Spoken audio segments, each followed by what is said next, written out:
এক বাচ্চার লাশ পড়ে রয়েছে সাকিবের গাড়ির সামনে। ওই বাচ্চা চিল্লাইতেছে সাকিব ভাই সাকিব ভাই সাকিব ভাই, কিন্তু সাকিব নিজের জান বাঁচাইছে। ওই ছোট শিশু তোর পায়া ওই জায়গার মধ্যে মরে গেল, কিন্তু সাকিব ভাই আর বাঁচায় নাই। সাকিবুল হাসান একজন ভালো লোক, আমি এটা জানতাম, কিন্তু কেন ওই আওয়ামী লীগের দল করতে গেল? ও কি বোকা? ও এত বড় একজন ইন্টারন্যাশনাল ক্রিকেটার, হ্যাঁ, ওই বিদেশের কান্ট্রির লোকজন ওকে বাটপার চিটার বলতেছে। কেন তুই এত সুন্দর খেলোস, সবকিছু ভালো, তারপরেও তুই কেন গেলি? কেন গেলি রাজনীতির মধ্যে? আরে পেশাদ সরকারের কেন গেলি? এই পেশাদ সরকার কি তোদেরকে বাঁচাবে? জীবনেও বাঁচাবে না। তোদের ক্যারিয়ার ছিল ক্রিকেট, ক্রিকেটকে ভালোবাসতি, জনগণকে ভালোবাসতি, যেমন তোদেরকে আমরা বাসতাম। অনেক ভালোবাসছি সাকিব তোকে, এখন ঘৃণা করি। কেন করলি আওয়ামী লীগ? কেন করলি কোনো দল? ক্রিকেট করতি, আমরা ক্রিকেট সাপোর্ট করি, ক্রিকেটকে ভালোবাসি। এই জন্য সাকিব তোকে বলতে চাই, এই রাজনীতি বাদ দিয়া ভবিষ্যতে যদি নিজের ভবিষ্যৎ বাঁচাইতে চাস, তাহলে কোচের প্যানেলে যা, কোচ হ, ভালো ইন্টারন্যাশনালভাবে খেল, আর না হলে তোদেরকে ঝুলিয়ে মারা হবে।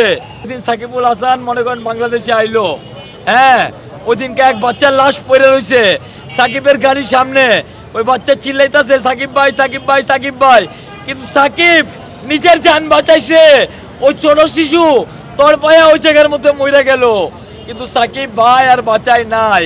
যদি তুই নেতা থাকতি, তাহলে নাইমার রাস্তায় ওরে কুলে উঠায়া নিয়ে যাইতি, যাই মেডিকেলে ওরে ট্রিটমেন্ট করাইতি।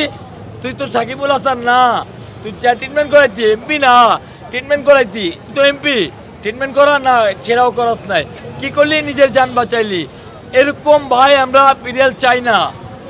এই যে তহিদ হৃদয়, কত সুন্দর একটা পিরিয়াল, ওরে ওই নাকি বলে কে তুই দেখে শুনে খেলিস।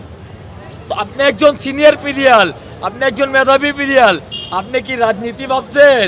এটা কি খেলা? ক্রিকেট কি রাজনীতি? এই গোবলটি খেলতে গেলেন, ওই জায়গার মধ্যেও তো বিক্রি হয়ে গেলেন। কি লাভ হইলো? 5টা ম্যাচ খেললেন, 5টা ম্যাচের মধ্যে বিক্রি হয়ে গেলেন। কত কোটি টাকা দিয়ে যাচ্ছে আপনারে? আপনার বউ বাচ্চা খাইতে পারবো ওই টাকা? পারবো না। মানে আপনারা ক্রিকেটকে বদনাম করছেন, বাংলাদেশের ক্রিকেটকে বদনাম করছেন। এতটুকু বললাম সাকিব সাহেব, আপনাকে, আপনি দুর্নীতি বাদ দেন, আর এই দুইজনকে বিচার আওতায় নেওয়া হবে, এই ম্যাচ আর সাকিব, এই দুইজনকে। ধন্যবাদ।